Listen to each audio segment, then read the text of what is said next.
The Early Line with Mario and Musso. Mario and Musso have your early line on 104.5 ESPN Baton Rouge.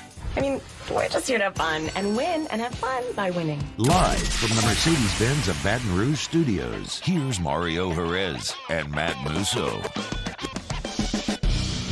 A good Thursday afternoon. Welcome in. Matt Musso alongside Mario Jerez. We have your early line. Michael Patel, Case, and Taylor Sharp on the audio and video boards, respectively. Plenty to get to today, Mario. LSU basketball, a big win last night in the PMAC and a cover for the Tigers. How about that? Good teams win, great teams cover.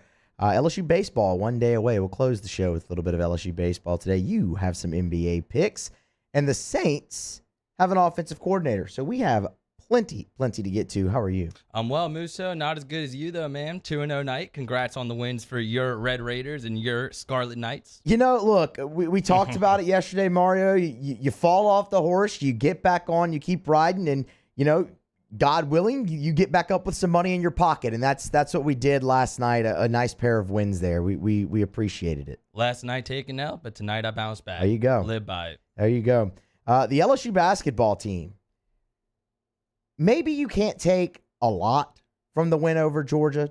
Georgia's now 1-12 in the SEC. They're not very good. We talked about it. If you don't bring your best game, they can beat you. Ask Alabama. Ask Auburn. They had Auburn beat, but Auburn's pretty darn good in their own right and was able to pull it out even though they didn't play their best.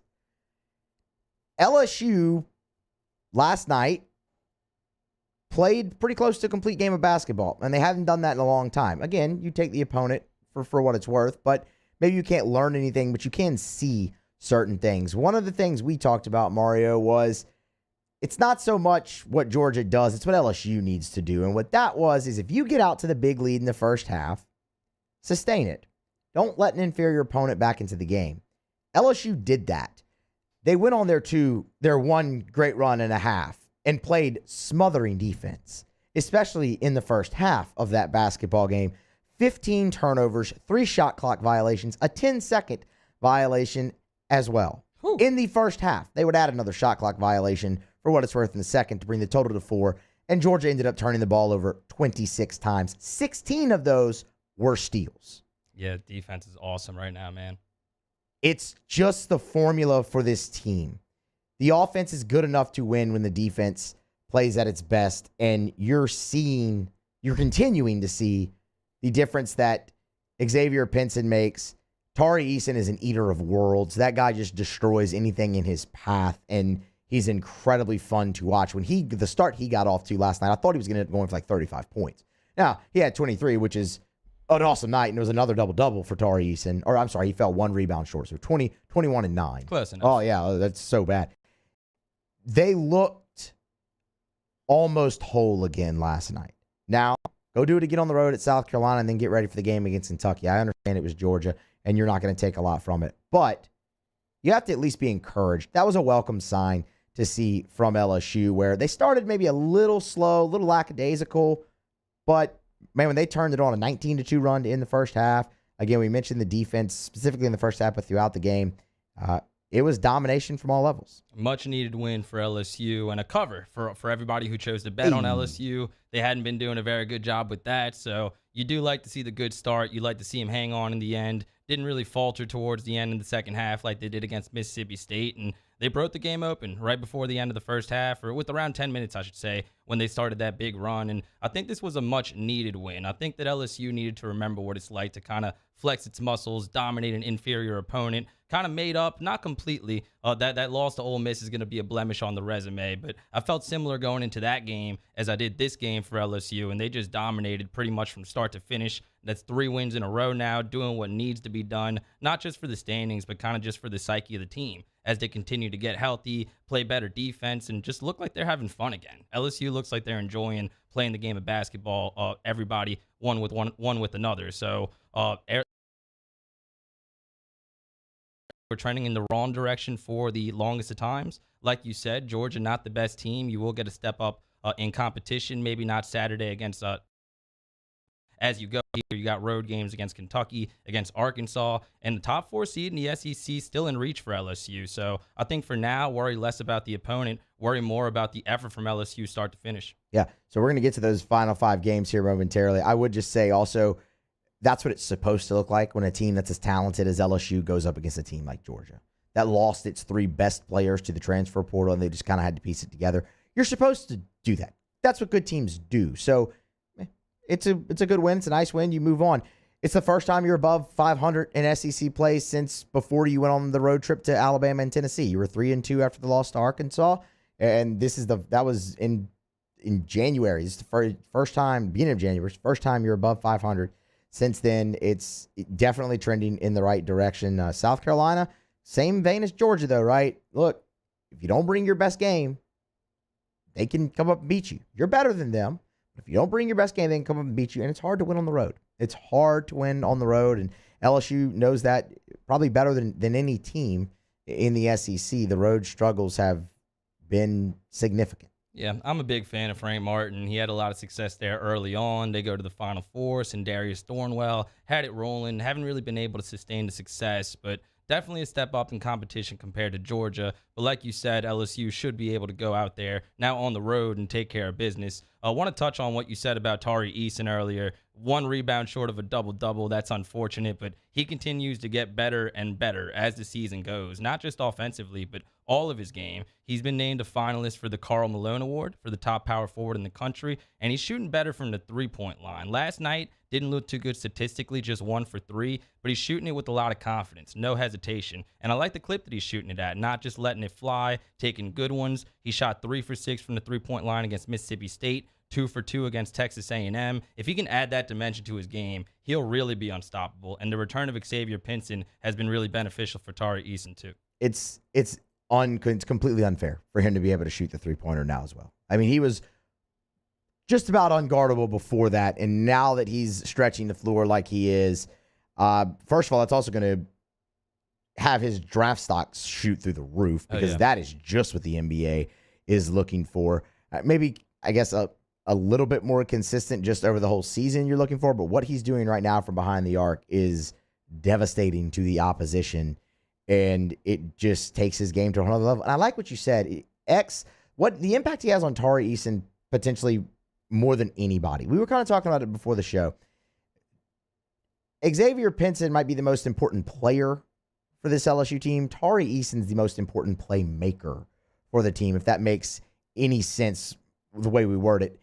But what Xavier Pinson, how he can get Tari into the right positions, and everybody on the floor for that matter, but also it allows Tari to continue to come off the bench in that role. And Coach Wade talked about it after the game last night. It impacts specifically X and Tari, them working in tandem, impacts matchups for each player. It impacts so many things throughout the game, and you see it. I mean, look, it's not that Tari Eason was playing bad when Xavier Pinson was out because he wasn't. I mean, he's still having to. It was coming in losses though. Now it's coming in wins. Right. I'm pretty sure he had 28 against Alabama. So I mean, like it's not like he was playing bad. It's crisp. It's more crisp. It flows better. It works better. And man, to bring it full circle, adding the three-pointer to that man's game is just not fair. Yeah, and going back to X, you see it once again. He's looking healthier and healthier. 10 assists yesterday, first time with double-figure assists in his career. Just 7 points, but some of the plays he's making, man, getting oohs and ahs from the crowd, no-look passes, was kind of the driving force in that run towards the end of the first half, just helping LSU get out in transition, doing a really good job rebounding, doing a good job dishing, whether it be in the half court or in transition. And not only is he making Tari Eason better, but he's making the guards better too. Brandon Murray is a guy that I don't think we talk about enough. Coming into the year, there was a lot more hype for Efton Reed as far as LSU's freshmen have gone, but Brandon Murray quietly has had a really effective season. Double-digit scorer, at least as far as points per game go. 10.3 per contest, 1.7 assists, shooting 45% from the field. This is going to be somebody who's likely not going to be a one-year player. He's going to continue to develop as his college career goes on. But you've seen the improvement with him as well in his first year at LSU, and he's a guy that I don't think we've talked about enough.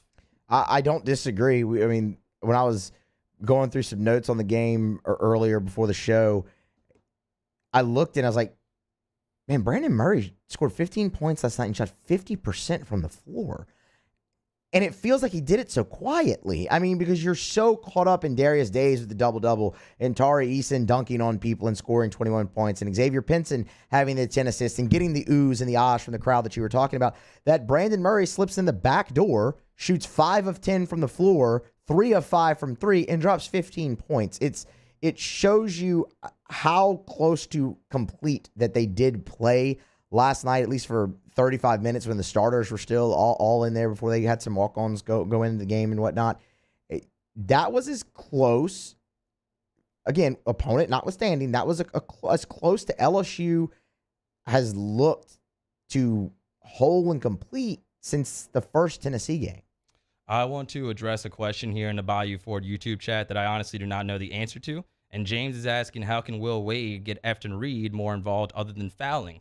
He's just kind of had a tough season. He's had trouble, I think, staying on the floor, both in terms of the flow of the offense being disrupted when he has the ball and also just being in foul trouble. And I know last night was garbage time. It was a blowout, but equal minutes with Efton Reed and Sharif O'Neal. Efton played 14 minutes. Sharif played 14 minutes as well. Efton finished with 2 points. Sharif had another good game, 7 points, shooting 3 for 6 from the field. I know you have to be patient with Efton Reed. Maybe he can contribute a little bit more towards the end of the season, but right now I don't know how to answer that. I don't know how he can contribute.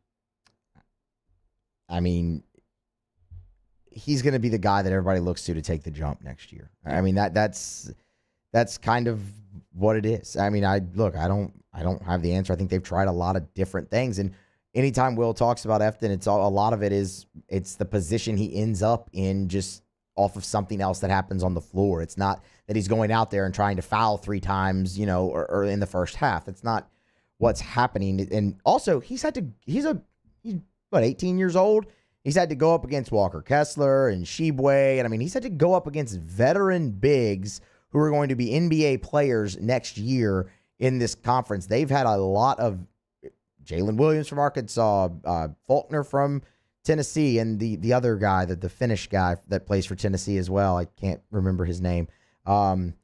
They've faced some pretty elite bigs so far. So, I mean, patience is what you go with. How do you get more out of him right now?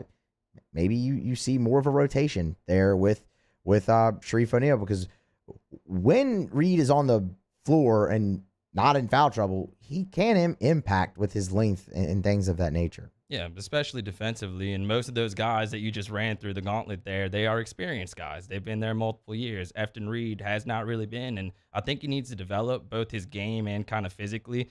Another year on a college campus, another offseason would do him a lot of good. And we'll see what happens with him. But independently of Efton's situation, love what we're seeing from Sharif O'Neal. A lot of this, like I said, was in garbage times. But in recent games, you've seen him contributing, not just scoring, but rebounding the ball as well. He's somebody who I think is going to play a role later on in the season for LSU, and that's awesome because what a good story for Sharif O'Neal. Struggled with injuries, transferred over here. Obviously, he's the son of Shaquille O'Neal. He's contributing for a really good LSU team right now, and that's nice to see.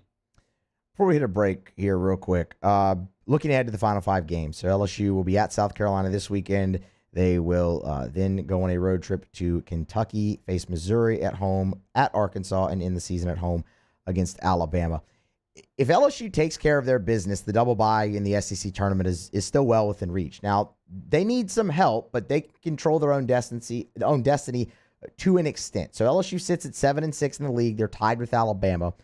Both are 2 games behind Arkansas for the 4th spot. LSU, as we just went through, they play both of those teams down the stretch. So winning those games obviously helps your cause.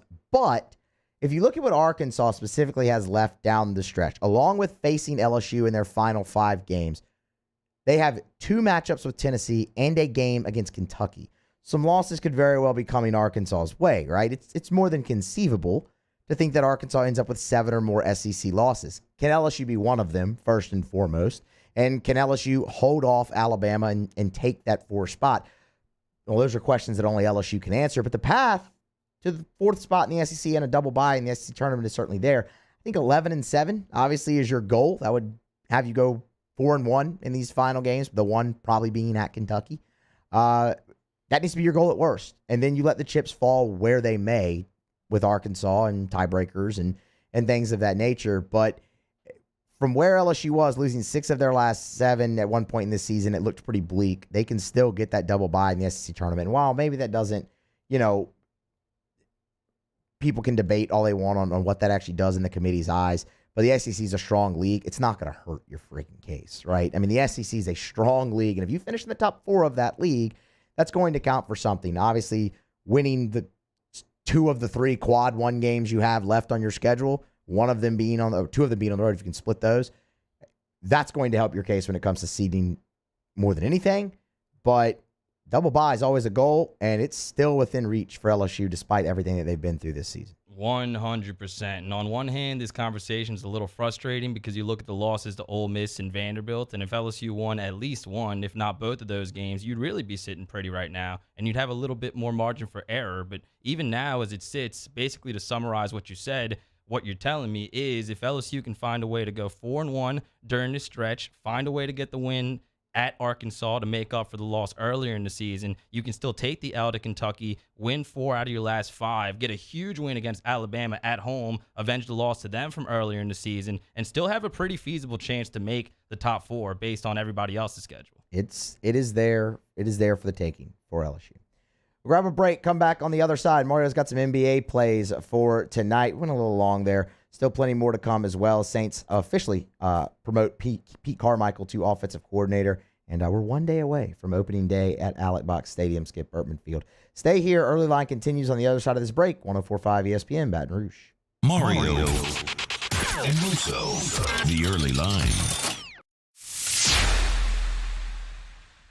In times of need, get a full list of phone numbers, websites, and other important emergency information on the Demco Stormwatch page at 1045ESPN.com. At All-Star Toyota, you get it all.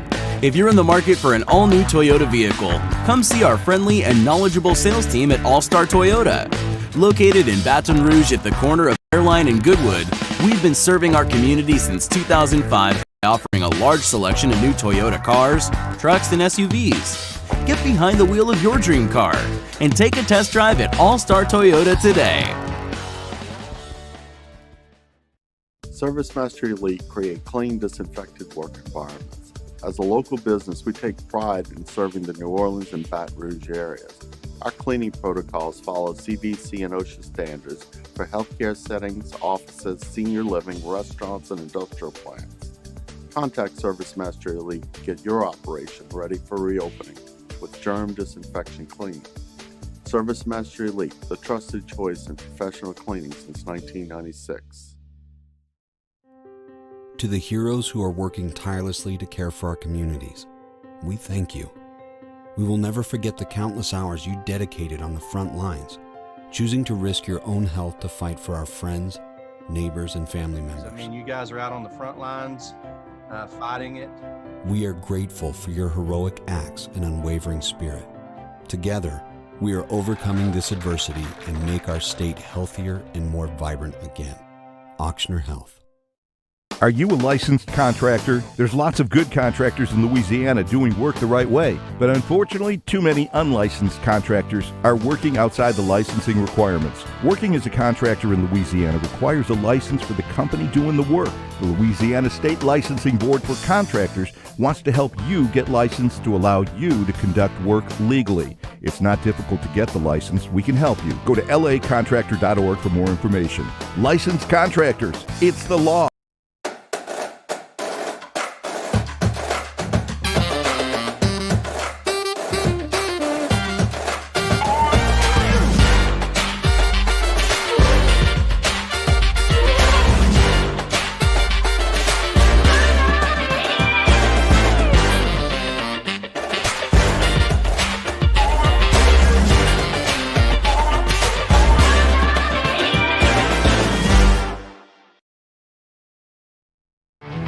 There it is, the extra mile, on the border of expected and extraordinary for those willing to go further, like vans customized for work or play, with safety and tech to keep you connected, supported by a 5-star sales, service, and finance team, and backed by the 1-star you know. So go the extra mile.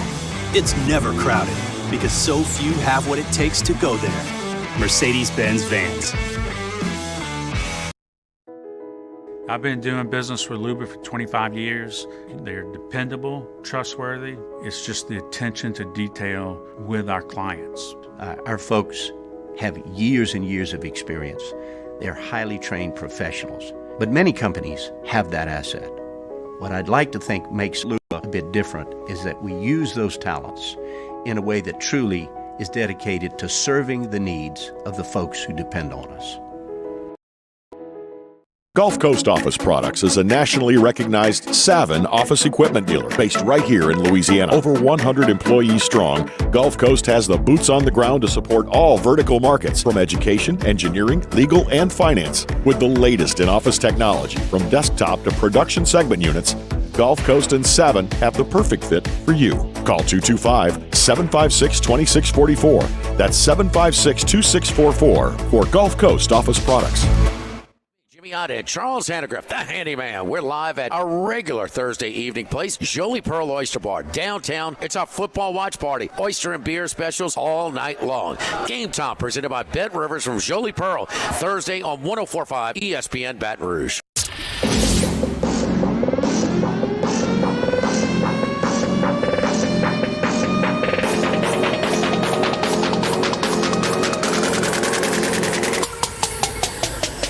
Early Line with Mario and Musso, 104.5 ESPN Baton Rouge. Welcome back to a Thursday edition of Early Line. Mario alongside Musso. We are one day away from LSU baseball. We will both be inside of Alex Box Stadium tomorrow night. We'll also be doing the show live from Walk-Ons on Burbank, so come see us. We'll talk a lot of baseball tomorrow, but for now, let's get into some NBA picks as we do every Thursday at 2:15, Musso. 1-1 on these picks last week. We're 2-2 on the season. Need some of your good vibes from the college basketball night last night. Well, good luck. Thanks. That's I don't know. You're gonna kill it. Let's see how far that goes, man. The Wizards at the Brooklyn Nets tonight. The Nets laying 4.5 at home, and Brooklyn has looked like a completely different team since they traded James Harden. Still no Kevin Durant, and Ben Simmons still not playing for no good reason. But the Nets are 2-0 since the trade, and that's after they had lost 11 games in a row before that. And over these two games, Brooklyn has given up 96 points per 100 possessions. That leads the NBA during that time. Better on defense without James Harden. Who would have thought? The Nets coming off a 28-point comeback against the Knicks last night. I hope y'all all watched that game. And how about Cam Thomas, man? Led Brooklyn, 16 of his 21 points in the fourth quarter, made the dagger three to clinch it. Kevin Durant was on the bench dancing, celebrating, and now the rookie from LSU has scored at least 20 points in 5 out of his last 7 games, putting up 21 points per game during that stretch, shooting 48% from the field. They love Cam Thomas in Brooklyn. They should love Cam Thompson. That was a Steph Curry-like three he hit last night in that game to ice it and to complete the comeback. Mario, I'm going to be honest. We still have the All-Star break, still have the second half of the season. The Nets have made some moves. Cam Thomas is playing. I'm looking at his Rookie of the Year odds right now at plus 50,000. And just for the hell of it, see if he can't sneak in and steal this award down the stretch. I might throw a little small wager on that just because the odds are so massive and it'd pay out nice. Just for the hell of it. Love Cam. Sorry to crush your dreams, but Mobley from the Cavs has had a full, really good season. We saw similar. Zion came back. He put up elite numbers, but just played in 20 games. But Cam Thomas is killing it. And speaking of Brooklyn guards who are killing it, still no Ben Simmons, like I said, but Seth Curry making a huge difference for this Brooklyn Nets team. Put up 23 points in his first game, had 20 last night. He's always going to be compared to his brother, obviously, but he's slowly become a really solid player. Career high, 15 points per game this year, shooting 40% from 3. Big win for the Nets to get him in the trade, too. And did you know he was once a New Orleans Pelican, Seth Curry? Very short time. Yes. For a very short time. Summer league, but still counts. Real quick, like the Wizards, but Bradley Beal out for the season with a wrist injury. They're struggling without him. They've only won 3 out of their last 10 games. Also, the Nets have covered in the last 3 games. The Wizards have only covered 3 times in their last 10. Take the Nets to win at home and win at home comfortably.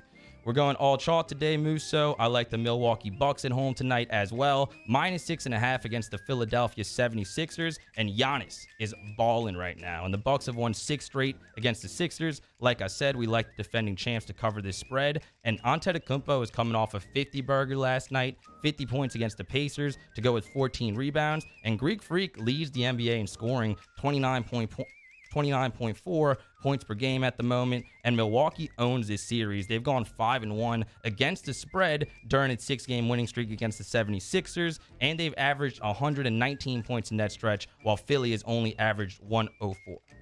Damn.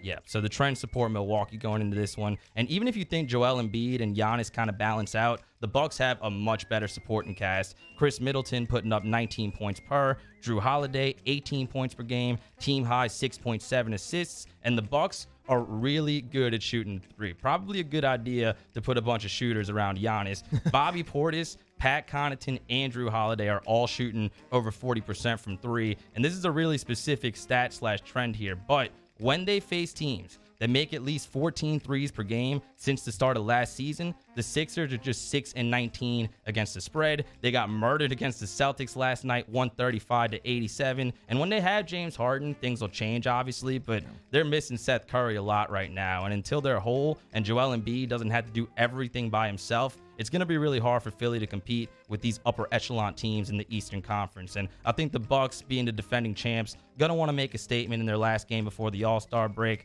Kind of a big number. Honestly, I got it at 5.5 this morning, but I would still make the play Milwaukee -6.5 versus Philly. Fear the deer. I'm the Sixers and the Nets. Obviously, two teams everyone's very interested to watch down the stretch here in the NBA once you get past the All-Star break coming up. Once Harden gets there, as you said, they're going to improve. I'm really curious to see what Ben Simmons can actually bring to the Nets. The Nets still have some of the best odds to win the NBA title. Yeah. Not just the Eastern Conference, to win the whole thing, to take home the Larry O'Brien trophy. I mean, obviously they're going to be better when you get Durant back as well, but what can Ben Simmons actually bring to that team? How long does it take him maybe to get back into playing shape? I know he said he's been a gym rat the last few months, even away from the Philadelphia 76ers, but it's different to actually be back out there on the floor in an NBA game. Does it take him a little longer to get acclimated, maybe, since he hasn't played in a very long time? I don't know. I am very intrigued by those two teams. So the Eastern Conference is going to be really fun down the stretch to watch. Got the Heat at +550, and it's kind of, what do you value more, like star power or team chemistry? Because the Nets are going to have a lot of star power, like you said, putting Ben Simmons into the fold. And remember, they were that close to the NBA Finals last year too. They lost to the Bucks in a Game 7 where Kevin Durant thought he had the game-winning three. His foot was on the line. It was a 2. They went to overtime. Milwaukee won. And they're going to have a lot of talent, but I just don't know if it can mesh that quickly. I don't know if they can bring Ben Simmons and put him into the fold enough to beat teams like Miami and Milwaukee that have been there, have been in the finals, and have better team chemistry. So that's definitely something to watch going forward. But I do love Cam Thomas. I do love Steve Nash. So a little conflicted when it comes to my rooting interest and the Brooklyn Nets. So those are my picks for tonight. We like the 76ers, we like the Milwaukee Bucks -6.5 against the 76ers, and we like the Brooklyn Nets at home -4.5 against the Washington Wizards. Real quick, Musso, the Pelicans at home tonight, 2.5-point underdog against the Dallas Mavericks. This is the last game before the All-Star break for New Orleans. The Mavs are 34-24 at the moment, 5th in the Western Conference. And as far as New Orleans goes, they're 1-3 since the CJ McCollum trade, but it's not because of CJ McCollum. He's putting up 29.7 points, 7 rebounds, 5.7 assists in the 3 games, and he had back-to-back games with 0 turnovers in the last 2. His splits, 58% from the field, 40% from the three-point line, and 90% from the free throw line. So CJ doing his part. Other guys having trouble a little bit getting acclimated, but hopefully the Pelicans can find a way to sneak one past the Mavericks tonight as a 4.5-point underdog, or as a 2.5-point underdog, I should say. Go Pels. Block up. Yes, sir. Staying away, betting wise, but I agree with what Musso's saying. Go Pels. They host the Dallas Mavericks inside of the Smoothie King Center tonight. Last game before the All-Star break. Recapping the picks one more time. Milwaukee Bucks -6.5 at home tonight, and the Brooklyn Nets -4.5 at home as well against the Wizards. Mario Jerez alongside Matt Musso here on a Thursday edition of Early Line. On the other side of this break, the Saints have a new offensive coordinator. We'll tell you who it is and give you our thoughts. This is the Early Line on 104.5 ESPN Baton Rouge. Early Line with Mario and Musso. 104.5 ESPN. Our listeners fire off their opinions on the jimsfirearms.net hotline at 499-1045. Keep listening for your next chance to shoot us your thoughts with the jimsfirearms.net hotline on 1045 ESPN Baton Rouge. There it is, the extra mile, on the border of expected and extraordinary, for those willing to go further. Like vans customized for work or play, with safety and tech to keep you connected. Supported by a 5-star sales, service, and finance team. By the 1-star you know. Never crowded, because so few have what it takes to go there. Mercedes-Benz. To the heroes who are working tirelessly to care for our communities, we thank you. We will never forget the countless hours you dedicated on the front lines, choosing to risk your own health to fight for our friends, neighbors, and family members. I mean, you guys are out on the front lines fighting it. We are grateful for your heroic acts and unwavering spirit. Together, we are overcoming this adversity and make our state healthier and more vibrant again. Auctioner Health. At All-Star Toyota, you get it all. If you're in the market for an all-new Toyota vehicle, come see our friendly and knowledgeable sales team at All-Star Toyota. Located in Baton Rouge at the corner of Airline and Goodwood, we've been serving our community since 2005 by offering a large selection of new Toyota cars, trucks, and SUVs. Get behind the wheel of your dream car and take a test drive at All-Star Toyota today. ServiceMaster Elite create clean, disinfected work environments. As a local business, we take pride in serving the New Orleans and Baton Rouge areas.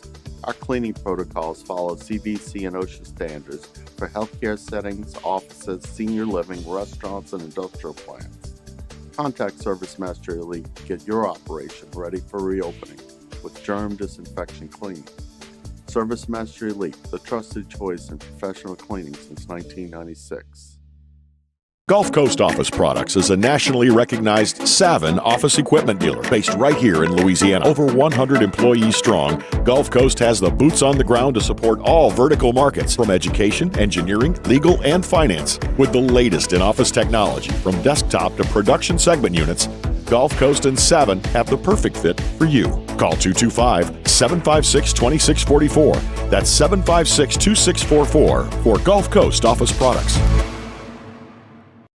Are you a licensed contractor? There's lots of good contractors in Louisiana doing work the right way, but unfortunately, too many unlicensed contractors are working outside the licensing requirements. Working as a contractor in Louisiana requires a license for the company doing the work. The Louisiana State Licensing Board for Contractors wants to help you get licensed to allow you to conduct work legally. It's not difficult to get the license. We can help you. Go to lacontractor.org for more information. Licensed contractors, it's the law.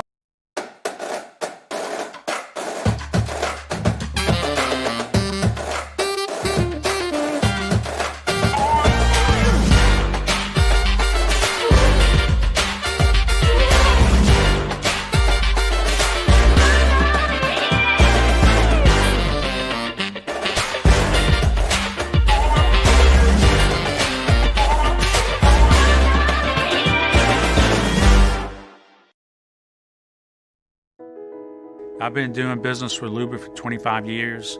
They're dependable, trustworthy. It's just the attention to detail with our clients. Our folks have years and years of experience. They're highly trained professionals. But many companies have that asset. What I'd like to think makes Luba a bit different is that we use those talents in a way that truly is dedicated to serving the needs of the folks who depend on us. Jimmy Oddhead, Charles Hannegriff, the handyman. We're live at our regular Thursday evening place, Jolie Pearl Oyster Bar, downtown. It's our football watch party. Oyster and beer specials all night long. Game time presented by Bet Rivers from Jolie Pearl. Thursday on 104.5 ESPN Baton Rouge.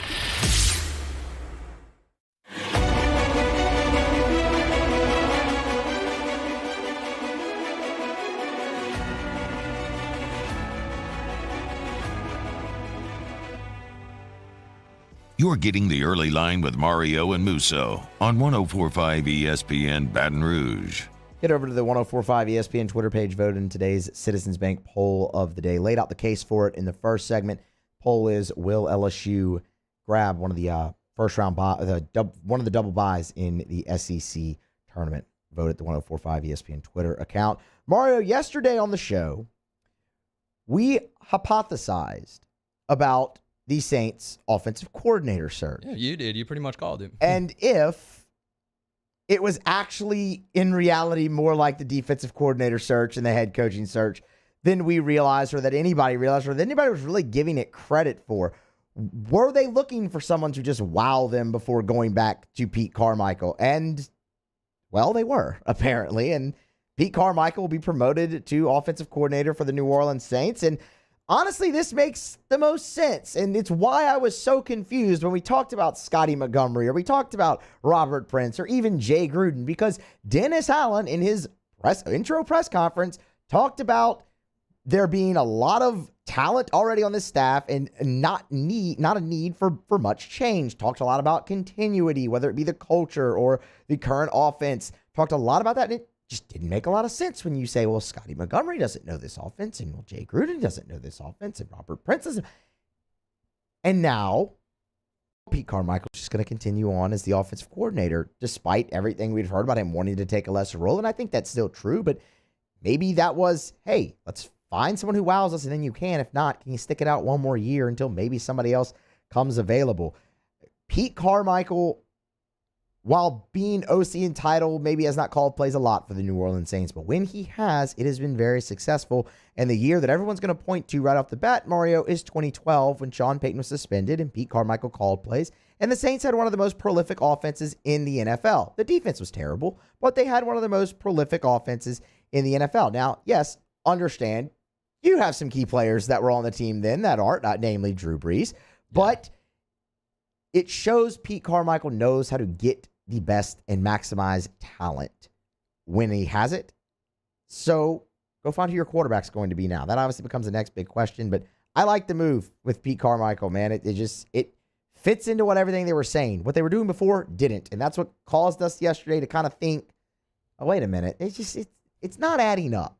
Now it is. Yeah, I think it's a good move, too. Unfortunately, it's not really going to matter unless the Saints, I think, kind of address their personnel issues, lock down a quarterback, whether it be Jameis or whoever else, and go get a number 2 receiver to play alongside Michael Thomas. Figure out the situation at left tackle as well. Now that I'm thinking about it, maybe you bring back Teron Armstead, maybe you don't. A lot of questions to answer, I think, before we can fairly grade the hire. But as far as the process of it and Dennis Allen, I think he did do his due diligence. I don't think all those interviews were just, a formality. And also Liam Cohen, the Kentucky offensive coordinator, apparently interviewed with the Saints, according to Nick Underhill with New Orleans.football. So they snuck that one in as well. I think it's the equivalent of what our guy at That Boy Wolf tweeted on Twitter. And I can't show the tweet up because it's got a little profanity, but he basically said that Dennis Allen went up to the drive-thru, Arby's, Burger King, whatever, looked at the menu, thought it through, and just thought, you know what, none of this looks good. I'm just going to go home and eat what I got there. That is Pete Carmichael. And it's the safe hire, I guess, but like you said, does have a lot of continuity, and more importantly, has worked with Dennis Allen. So the common vision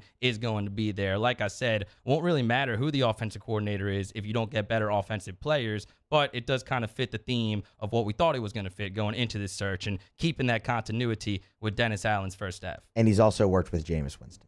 That too. I mean, there you go. I mean, it's, for me, this clears up quarterback for you too. We thought that the Saints would probably continue in the Jameis Winston direction, but for me, that has to be. And see if you can't get a receiver in the first round of the draft to play opposite of Michael Thomas. I mean, if you can get Jameis back, and I think Pete Carmichael helps, do it. Yeah. I mean, it's Pete Carmichael's in those meetings with the quarterbacks when Sean Payton's in there. He's in all the offensive meetings with the quarterback. There's still a connection there, too. So, for me, I think all your eggs should be in the Jameis Winston basket now that you have Pete Carmichael coming back and continuity and whatnot. All your eggs should be there. And then go get a receiver in the first round of the draft. Yeah, that would be like a perfect world. They definitely have to address it. We'll see specifically what round and whether or not they draft by need or like by best player available. Like, I'm very, very intrigued to see what the next couple of weeks look like for Dennis Allen now that his staff is pretty much completely rounded out. But as far as something that I think is beneficial for all the players, especially the ones on offense, you don't have to learn a new offensive system. You can continue to build on what's already in place from last season. And hopefully it's with a better quarterback in place, but you can gain chemistry. I think guys like Harris, Callaway both hopefully kind of benefited from what they had to do last year and now build on it with the same scheme, with the same offensive coordinator. And if you bring back Jameis Winston, like you said, then it becomes even more familiar. And this is a team that was built on the strength of its defense last year. Don't get it twisted. This offense needs to be much better than they were last season. But like we said, you think you're going to have a consistent quarterback this season, and you'll have Michael Thomas back in the fold, your best wide receiver. Still need some complementary guys, like you said, but the seeds are in place for this team to be better than they were last year. Not just the continuity of all these coaches coming back, but also a year of experience for those guys offensively that were in a tough position last year. Now you just need defensive coordinator. And looking at the way this is going, it's going to be pretty surprising to me if it's not either Ryan Nielsen or Chris Richard.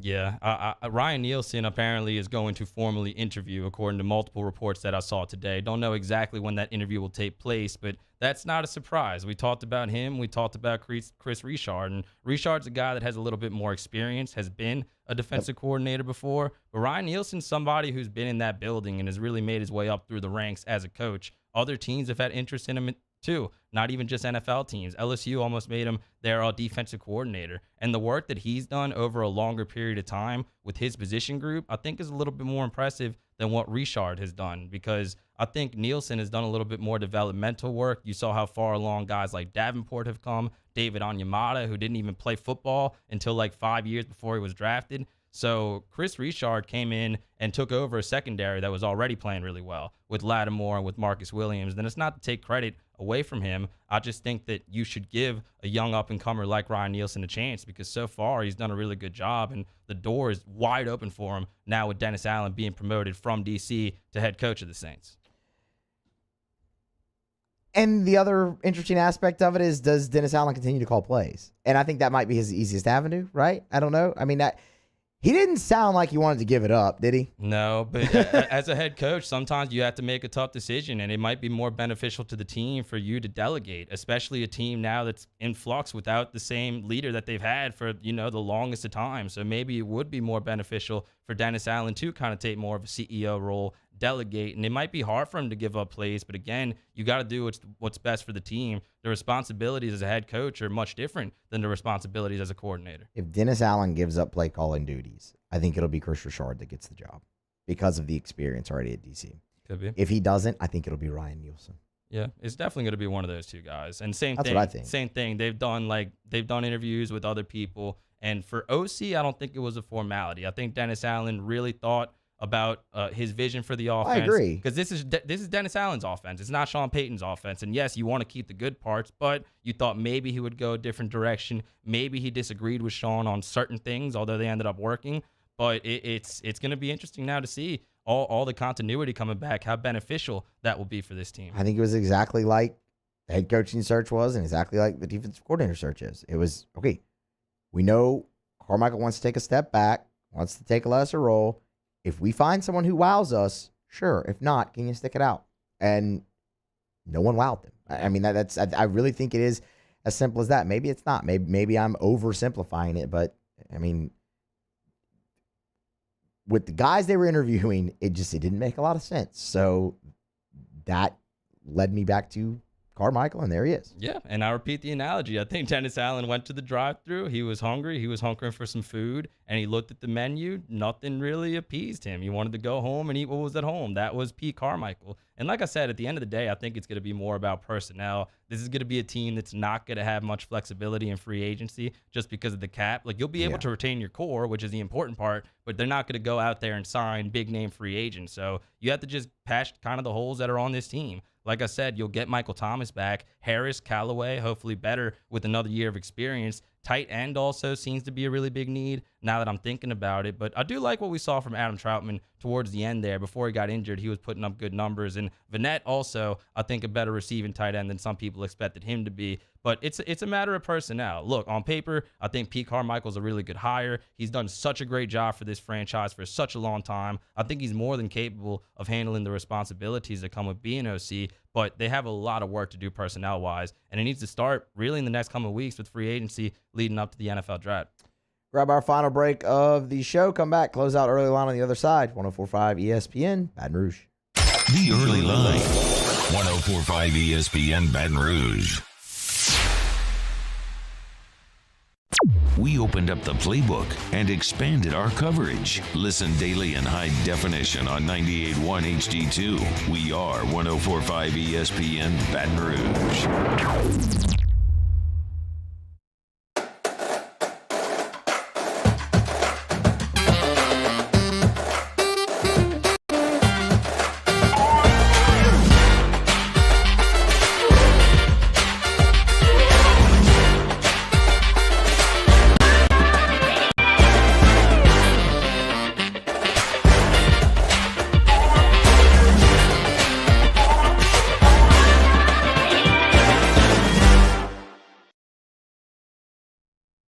Eli's always been into grilling. It took us a while to see it, but the signs were there.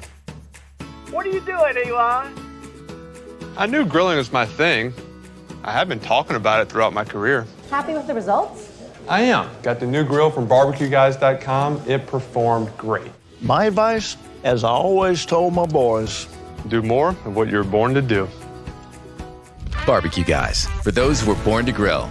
You want cheese on your burger, Pops? I'll take a little cheese. There it is, the extra mile, on the border of expected and extraordinary, for those willing to go further, like vans customized for work or play, with safety and tech to keep you connected, supported by a 5-star sales, service, and finance team, and backed by the 1-star you know. So go the extra mile. It's never crowded, because so few have what it takes to go there. Mercedes-Benz Vans. At All-Star Toyota, you get it all. If you're in the market for an all-new Toyota vehicle, come see our friendly and knowledgeable sales team at All-Star Toyota.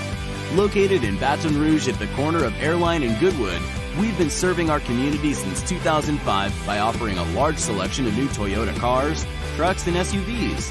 Get behind the wheel of your dream car and take a test drive at All-Star Toyota today. ServiceMaster Elite create clean, disinfected work environments.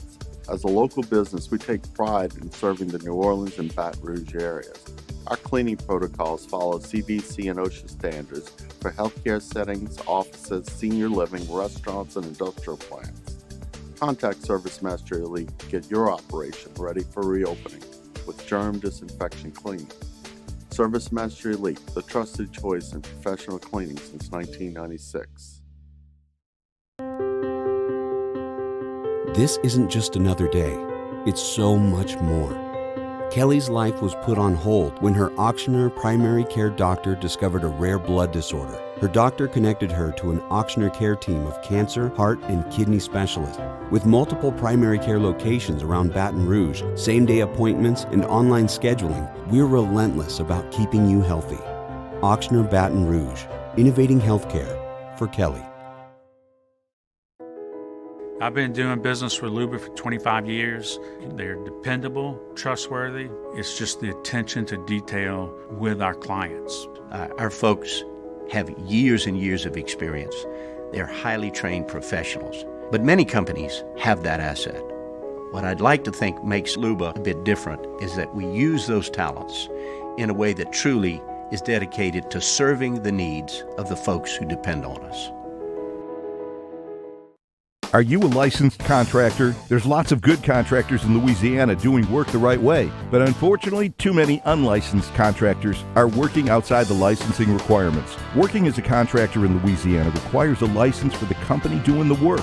The Louisiana State Licensing Board for Contractors wants to help you get licensed to allow you to conduct work legally. It's not difficult to get the license. We can help you. Go to lacontractor.org for more information. Licensed contractors, it's the law.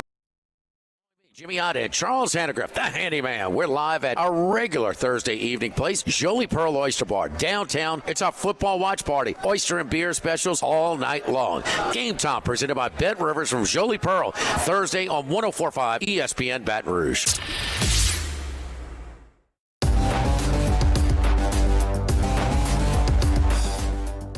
Early Line with Mario and Musso, 104.5 ESPN Baton Rouge.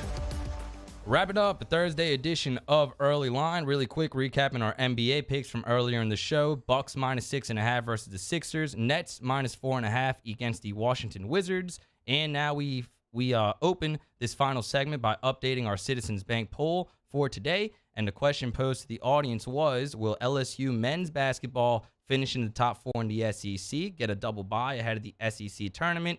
59% of the audience says no way. 40% says double bye for sure. So a little pessimistic on today's Citizens Bank poll. The path is there, man. Look, they can get to 11-7 in the conference. That'll put them right there, and you let the rest of the chips fall where they may on that. LSU trails Arkansas by 2 games. They're tied with Bama. But Arkansas's in that 4th spot, and the Hogs, including a game against LSU in their last 5, also have to face Tennessee twice and Kentucky. So Arkansas, they have to have the most difficult schedule remaining in the SEC. That's brutal. That's 4 of their 5 remaining games are quad 1. Oh, that last game in Arkansas, or towards the end in Arkansas, is going to be a big game. LSU Really? trying to avenge that first loss, but going in with the situation the way that it is, you would think that game is going to hold a lot of weight. And who knows, maybe they'll see each other a third time in the SEC tournament, the same way they did last year when LSU won against Eric Musselman and the Razorbacks.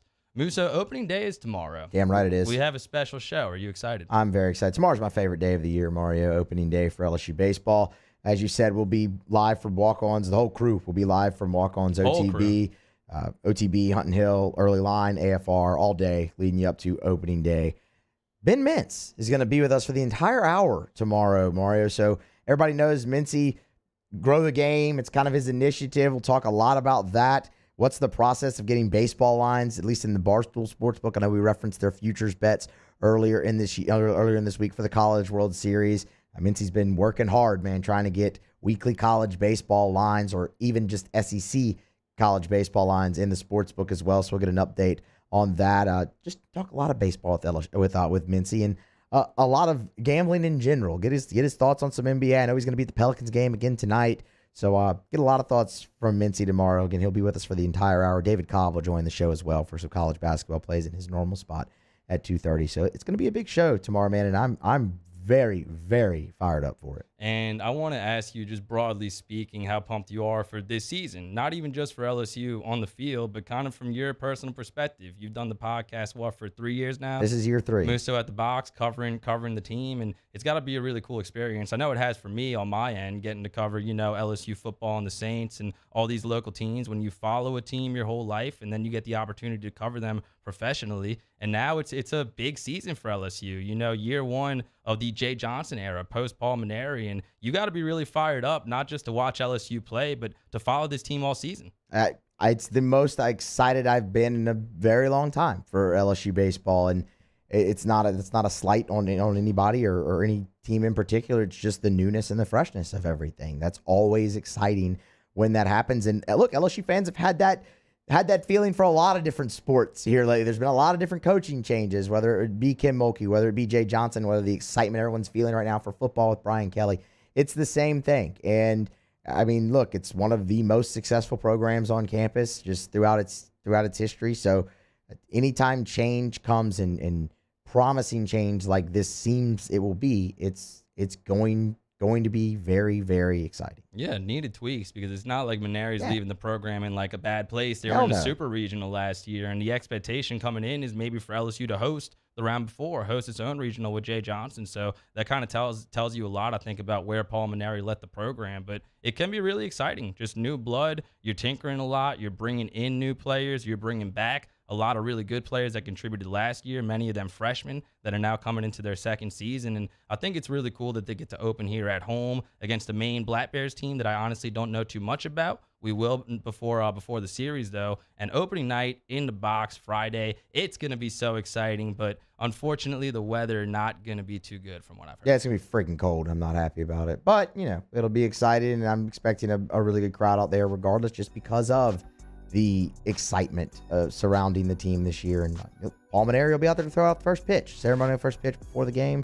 6:30 first pitch for the game. That's exciting. Get it underway, man. Here we go. You got 1 of 56 starts tomorrow. Come see us at Walk-Ons on Burbank tomorrow from 2 to 3 p.m. Matt Moscona coming up next here on 104.5 ESPN Baton Rouge.